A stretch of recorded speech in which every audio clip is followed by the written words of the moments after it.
ہمارا جو وطن ہے ملک پاکستان، یہ اللہ تعالیٰ کی بہت بڑی نعمت ہے، لیکن ہم لوگ نہ شکر ہیں۔ جب بھی کوئی خرابی، کوئی ایسا واقعہ پیش آتا ہے تو ہم اپنے وطن کو بدنام کرتے ہیں، اپنے ملک کو بدنام کرتے ہیں کہ یہ پاکستان ہے، یہاں ایسا ہی ہوتا ہے۔ پاکستان سے ہٹ کر پوری دنیا کو آپ دیکھیں، ہر ملک کا باسی، ہر ملک کا رہنے والا اپنے وطن سے، اپنے ملک سے بہت زیادہ پیار کرتا ہے۔ امریکی امریکہ سے پیار کریں گے، برطانیہ کے رہنے والے برطانیہ سے پیار کریں گے، بنگالی بنگلہ دیش سے پیار کریں گے، ہندوستانی ہندوستان سے پیار کریں گے، لیکن پاکستانی پاکستان کو گالیاں بھی دیتے ہیں، اس میں رہتے بھی ہیں، اسی کا کھاتے ہیں، اور پھر اسی کے اندر وہ گندگی بھی کرتے ہیں۔ یہ ناشکری کی انتہا ہے، جس کی وجہ سے 75 سال سے زیادہ عرصہ ہو چکا ہے، جس غرض جس مقصد کے لیے پاکستان کو بنایا گیا تھا، آج تک وہ مقصد و غرض ہم حاصل نہیں کر سکے۔ وجہ کیا؟ کہ ناشکری، ہر حال میں ناشکری۔ جو آیت کریمہ میں نے تلاوت کی ہے، اس کے اندر اللہ تعالیٰ واضح طور پر یہ بتانا چاہتے ہیں کہ میرے گنہگار بندو، لئن شکرتم، جو نعمت میں نے تمہیں عطا کی ہے، اگر تم اس نعمت کی قدر کرو گے، اس نعمت پر میرا شکر ادا کرو گے، لأزیدنکم، تو میں تمہاری ان نعمتوں میں اضافہ کروں گا، ان نعمتوں کو بڑھا دوں گا۔ پاکستان پوری دنیا کا ایسا وطن ہے، ایسا ملک ہے کہ اللہ کے عرش کے نیچے، اللہ کی زمین کے اوپر اس جیسا دوسرا کوئی ملک نہیں ہے، اس جیسا کوئی دوسرا وطن نہیں ہے، کیونکہ یہ پاکستان بنا ہے لا الہ الا اللہ کے نام پر۔ باقی کوئی ملک مذہب کے نام پر نہیں بنا، کوئی ملک کلمے کے نام پر نہیں بنا، واحد یہ ملک ہے۔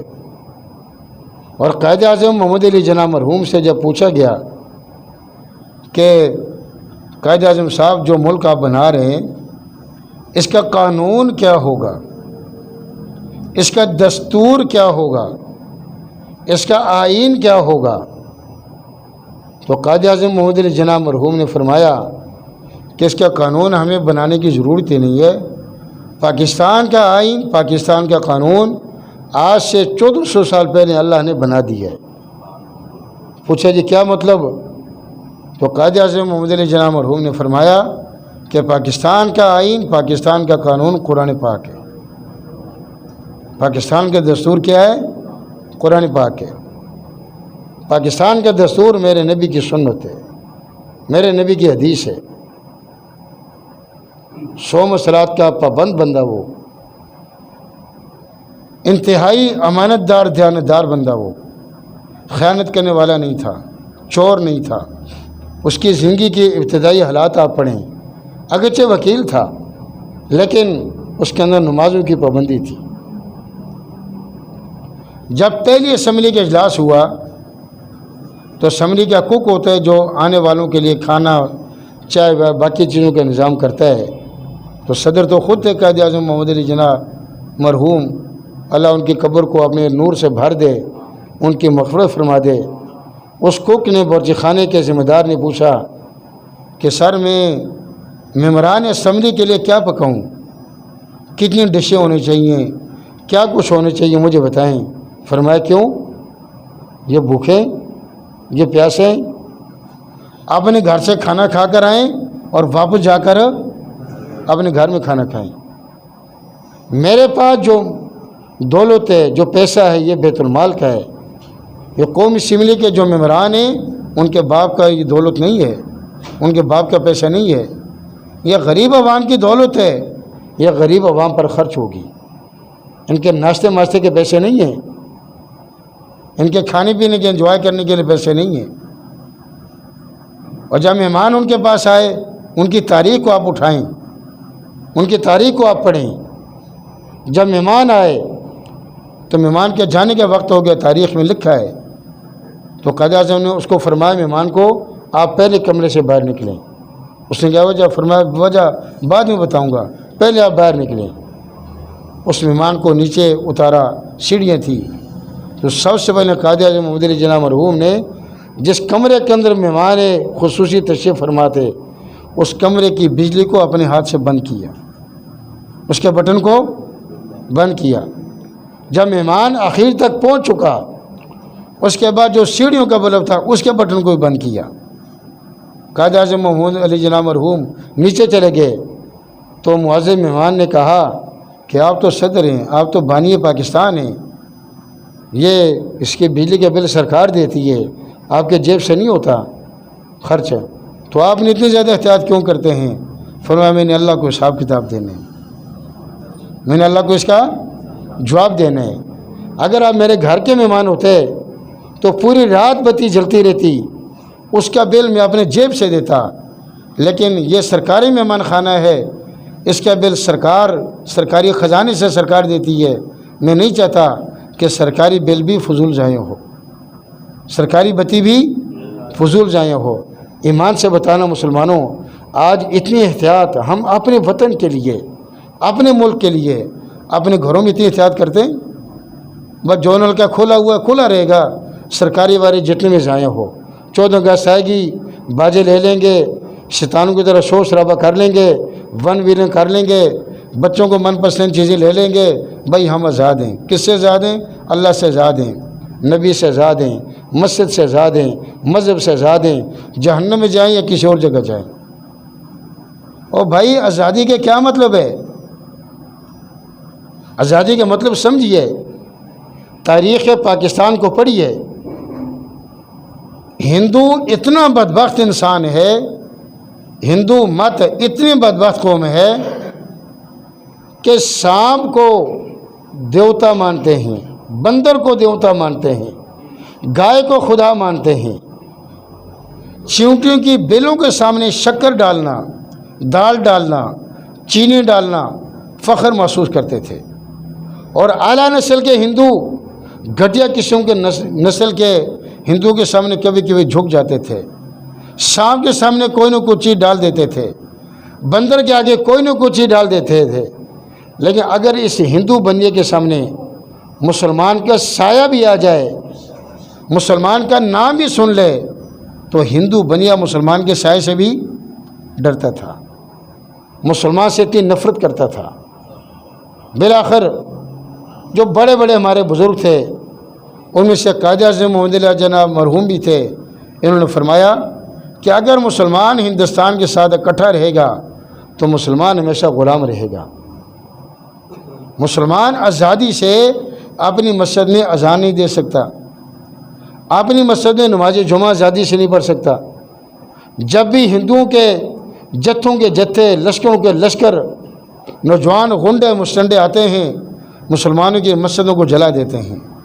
تھانہ ان کا ہے، پولیس ان کی ہے، ایس ایچ او ان کا ہے، ڈی ایس پی، سارا نظام ان کا ہے۔ ہم شکایت کس کے سامنے کریں؟ لہذا ہمیں اپنا ایک الگ وطن چاہیے، الگ ایک ریاست چاہیے، اور اس ریاست کا مقصد یہ ہے کہ صرف دو قومی نظریہ کی بنیاد پر وہ ریاست ہو۔ ایک قوم غیر مسلم ہے وہ ہندوستان میں رہے، وہ انڈیا میں رہے، بھارت میں وہ رہے، اور دوسری جو قوم ہے وہ مسلمان ہے، وہ مسلمانوں کے لیے الگ ایک ریاست ہو کہ مسلمان آزادی سے اپنے مذہب پر، اپنے مسلک پر، اپنے دین پر، اپنے قرآن پر، اپنی حدیث پر، اپنے پیارے پیغمبر صلی اللہ علیہ وسلم کی سنت پر آزادی سے عمل کر سکے۔ آزادی کا یہ مطلب ہے کہ کفر سے آزادی ہو، کفر کے رسم سے آزادی ہو، کفر کے رواج سے آزادی ہو، ہم کفر سے آزاد ہوں۔ ہمارے بڑوں نے تو کفر سے آزادی اختیار کر لی، لیکن آج ہم دن بدن دوبارہ کفر کی طرف بھاگ رہے ہوتے ہیں۔ بچے کی شادی ہوگی رسم تیل بھی ہوگی، یہ کہاں ہے اسلام کے اندر بھائی؟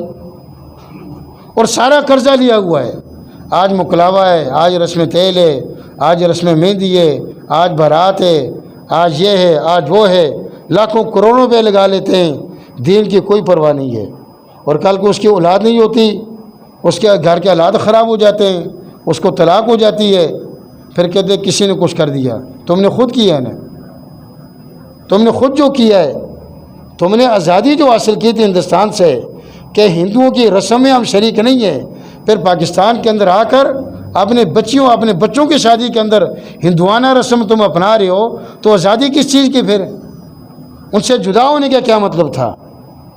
دو قومی نظریے کا کیا مقصد تھا؟ پھر ان سے الگ ہونے کا کیا مطلب تھا؟ پھر اس کو سوچے نا۔ تو بھائی 14 اگست جو آتا ہے ایک شکریہ کے طور پر کہ اللہ نے ہمیں عظیم وطن عطا کیا، کہ یہ وطن صرف لا الہ الا اللہ کی بنیاد پر ہے، اور خانہ کعبہ کی جو چاروں سمتیں ہیں، خانہ کعبہ کی چاروں سمتیں، ان میں سے سب سے قیمتی طرف، سب سے قیمتی سمت خانہ کعبہ کی وہ ہے جہاں پر حجر اسود ہے۔ حاجی حج کرتے ہوئے، عمرہ ادا کرنے والے عمرہ ادا کرتے ہوئے شرف محسوس کرتے ہیں کہ میں جیسے تیسے بھی ہو جا کر میں حجر اسود کو بوسہ دے دوں، حجر اسود کو میں ہاتھ لگا لوں۔ اگر آپ سائنسی اعتبار سے دیکھیں تو حجر اسود والی جو سائڈ ہے خانہ کعبہ کی، بالکل اس کی سیدھ میں ہمارا ملک پاکستان واقع ہے۔ سعودیہ کو جو فضیلت ہے وہ تو آل سعود ایک خاندان ہے، ایک قوم ہے، ایک قبیلہ ہے۔ سعود ایک ان کے دادے کا نام تھا، اس نے آگے اس پہ قبضہ کیا، آگے اس کی نسل پھیلی، آل سعود سے مشہور ہو گئے۔ جس ملک پہ قبضہ کیا اسی ملک کا نام سعودی عربیہ ہو گیا۔ بس سعودیہ کو جو فضیلت ہے پاکستان پر، صرف اس لیے کہ سعودیہ کے اندر نبی کریم صلی اللہ علیہ وسلم کے مبارک قدم لگے ہیں، مبارک پاؤں لگے ہیں، نبی علیہ السلام وہاں پر تشریف لائے ہیں، نبی علیہ السلام وہاں پر آرام کر رہے ہیں، صحابہ کرام کے قدم وہاں پر لگے ہیں، ازواج مطہرات وہاں پر آرام کر رہی ہیں، اس لیے سعودیہ کو فضیلت ہے۔ ورنہ سعودیہ کی جو بنیاد کا مقصد وہ بھی لا الہ الا اللہ نہیں ہے۔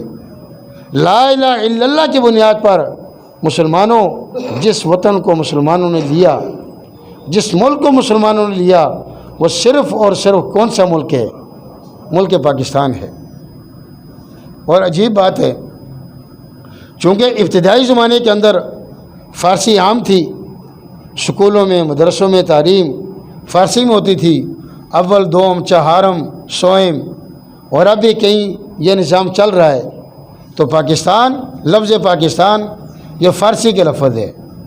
پاک کا معنی مسلمان لوگ جو گناہوں سے پاک ہیں، جو نیک لوگ ہیں، جو اچھے لوگ ہیں، جو جنتی لوگ ہیں، اور استان کا معنی وہ وطن جس کے اندر پاک اور نیک لوگ رہنے والے ہیں، یعنی پاکستان۔ اب اسی پاکستان کو آپ کنورٹ کریں، اس کی ٹرانسلیشن کریں عربی کے اندر، تو پاکستان کا مطلب بن جائے گا مدینہ منورہ۔ کیا مطلب بن جائے اس کا؟ مدینہ طیبہ۔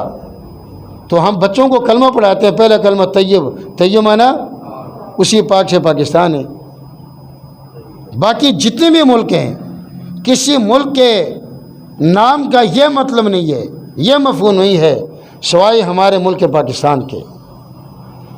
اور عجیب بات یہ ہے کہ جس دن یہ ملک ہمیں ملا، 14 اگست 27ویں شب، 27ویں رمضان، شب قدر کو ہمیں اللہ پاک نے یہ ملک عطا کی ہے۔ تو آپ کو پتہ ہے کہ جو بچہ شب قدر کو پیدا ہو، شب 27ویں شب کو پیدا ہو، کتنا سعادت مند ہوتا ہے۔ اور جو انسان اس رات کو قبر میں چلا جائے، اللہ تعالیٰ اس سے عذاب قبر کو معاف کر دیتے ہیں۔ تو جو ملک کلمہ پڑھنے والوں کو، مسلمانوں کو 27ویں شب کو ملا، بتائیے وہ ملک میں رہنے والے وہ مسلمان کتنے خوش نصیب ہوں گے۔ لہذا اپنے وطن سے پیار کرنا، خطبے کی ابتدا میں نے جو حدیث پاک پڑھی ہے، حب الوطن من الایمان، اپنے وطن سے پیار کرنا، اپنے ملک سے پیار کرنا، یہ ایمان کا حصہ ہے، یہ بہت بڑا ایمان ہے۔ وطن ہمارا جیسا بھی ہو، ایک انسان ہے، اس کا باپ ڈاکو ہے، زانی ہے، چور ہے، یہ ہے وہ ہے، دنیا جہاں کے سارے عیب اس کے اندر آ جاتے ہیں، تو کیا خیال ہے مسلمانوں ذرا ایمان سے بتانا، اس کے بچے اس انسان کے باپوں سے انکار کریں گے؟ یہ ہمارا باپ ہی نہیں ہے، ہمارا باپ تو فلاں تہجد گزار ہے، باپ جیسے تیسا بھی ہو وہ کہیں گے بالآخر ہمارا باپ ہی ہے۔ وطن ہمارا جیسا بھی ہو، جیسے تیسے بھی ہو، میرا ملک ہے، میرا وطن ہے، اس کی خیر خواہی میں نے کرنی ہے، اس کی خیر خواہی ہم نے کرنی ہے، اور اس کی بنیادوں پر مسلمانوں کے خون لگے ہیں۔ انڈیا سے جتنی بھی ریل گاڑیاں آتی ہیں پاکستان کے اندر، تو پاکستان کے مسلمان ریل گاڑیوں کا انتظار کرتے کہ ہمارے مسلمان بھائی، کلمہ گو بھائی، ہمارے آخر نبی کے امتی جب آئیں گے وہ بھوکے ہوں گے، وہ پیاسے ہوں گے، ان کو پانی پلائیں گے، وہ ننگے ہوں گے۔ عورتیں اپنے گھروں سے اپنے کپڑے لے کر آتی، اپنے دوپٹے چادریں لے کر آتی، حسب توفیق کھانا پکا کر آتی کہ انڈیا سے لوگ آ رہے ہیں مسلمان، ان کو ہم پروٹوکول دے سکیں، ان کو کھانے دے سکیں، ان کو جگہ دے سکیں۔ یہ جو قصور کے قریب بارڈر ہے، گنڈا سنگھ بارڈر ہے، وہاں کا یہ واقعہ ہے۔ جب وہاں سے ٹرین آئی پاکستان کے اندر، قصور کے اندر ٹرین آئی، تو مسلمانوں نے دیکھا پہلے بوگی کو، پہلے ڈبے کو کھولا گیا تو لاشوں سے وہ بوگی بھری ہوئی تھی، اور دوسری بوگی کو کھولا گیا وہ بھی لاشوں سے، ساری بوگیاں، سارے کے سارے ڈبے اس ٹرین کے گنڈا پور سنگھ کے اندر، سنگھ کے بارڈر کے اندر ساری بوگیاں بھری ہوئی تھی۔ بالآخر آخری جو ڈبہ تھا اس کے اندر چیخنے کی، چلانے کی، کرانے کی، دہاڑ مارنے کی، رونے کی آوازیں آ رہی تھی۔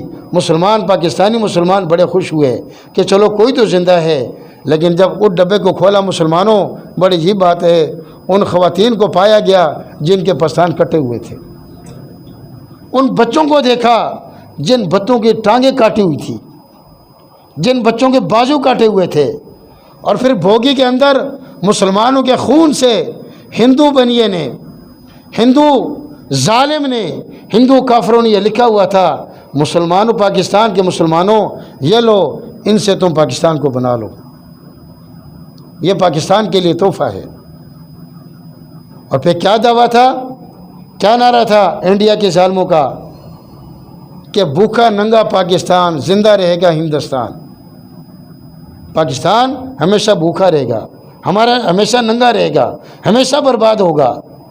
لیکن ادھر سے جو مسلمان تھے ان کا یہی دعویٰ تھا، یہی نعرہ تھا کہ بٹ کر رہے گا ہندوستان اور بن کر رہے گا پاکستان، بٹ کر رہے گا ہندوستان اور بن کر رہے گا پاکستان۔ بالآخر رب کائنات نے، رب ارض و سما نے، زمین و آسمان کے خالق اللہ نے ہندوستان کے ٹکڑے ٹکڑے کیے، اور اللہ نے پاکستان کو بنا کر دکھایا۔ اور یہ پاکستان بنا کیا؟ جن اللہ والوں نے، جن نمازی لوگوں نے، جن پرہیزی لوگوں نے، جن صوم و صلات کے پابند لوگوں نے، جن تہجد گزار لوگوں نے اس ملک پاکستان کو بنایا تھا۔ انشاءاللہ وہی اس کو چلائیں گے اور وہی اس کو بچا کر بھی آپ کو دکھائیں گے۔ لیکن آج تک 75 سال ہو چکے، آپ کے پاکستان کا کوئی صدر مولوی نہیں ہوا، کوئی وزیر اعظم عالمہ نہیں ہوا، کوئی آرمی چیف عالمہ نہیں ہوا۔ پھر ہم کہتے ہیں کہ پاکستان کو مولوی نے خراب کیا۔ کون سا صدر آپ نے مولوی بنایا، عالم بنایا، خطیب بنایا ہے؟ کس کو آپ نے ووٹ دیے ہیں؟ کون سا آپ کا ایم پی یا عالم تھا؟ سارے سرحد والے ووٹ دیتے ہیں، بعد میں کہتے ہیں مولویوں نے کیا کیا۔ سارا خراب جو کام کیا ہے وہ تو آپ کے دنیا داروں نے کیا ہے، وہ کسی بھی جماعت کے ہوں۔ میری کوئی جماعت رشتہ دار نہیں ہے، ہم پاکستان کے ساتھ مخلص ہیں، اور ہم تہجد میں دعا کرتے ہیں، نمازوں کے بعد دعا کرتے ہیں، بچوں سے دعا کراتے ہیں کہ میرے اللہ، جو میرے اسلام کا دشمن ہو، جو میرے وطن کا دشمن ہو، جو پاکستان کا دشمن ہو، اللہ اس کو ہدایت دے۔ اگر اس کے مقدر میں ہدایت نہیں ہے، اللہ تعالیٰ اس کو تباہ برباد فرمائے، اللہ پاک اس کو ذلیل و خوار فرمائے۔ پاکستان کو ہم نے کیا دیا، اور یہ پاکستان کیا ہے؟ کم از کم ہم اس کے لیے دعا تو کر سکتے ہیں۔ اور بانی پاکستان قائد اعظم محمد علی جناح مرحوم جب دنیا سے جانے لگے تو جو لوگ اس وقت موجود تھے، ان کی موت کے وقت انہوں نے اس بات کو نوٹ کیا، نقل کیا کہ ان کی زبان پر صرف 2 لفظ تھے، ایک لفظ اللہ اور ایک ملک پاکستان۔ کیوں؟ کہ وہ پاکستان کے بانی تھے۔ آج آپ کے مکان کو آپ نے نہیں بنایا، آپ کے بنے بنایا ہے، لیکن آپ کو اس مکان کی قدر نہیں ہے۔ آپ تو بنے مکان میں آ چکے ہیں۔ قدر اپنے ابو سے پوچھنا کہ پلاٹ خریدا کیسے، نقشہ کیسے بنایا، پھر کتنی مزدوری لگی، کتنا خرچ آیا، یہ باپ کو پتہ ہے۔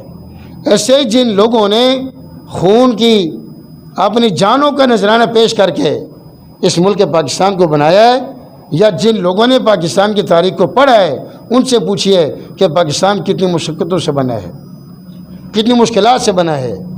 اور علماء کا اس وقت بھی یہی نعرہ تھا، یہی دعویٰ تھا کہ پاکستانیوں اور مسلمانوں کے لیے الگ ایک ریاست ہونی چاہیے۔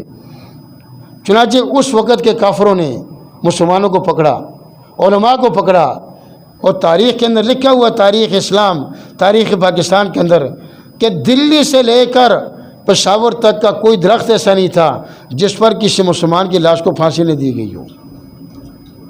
مسلمانوں کو پکڑا اور درختوں پر زندہ مسلمانوں کو اس کو پھانسی دے دی، اور مسلمان اسی طرح ترستے ترستے شہید ہو گئے۔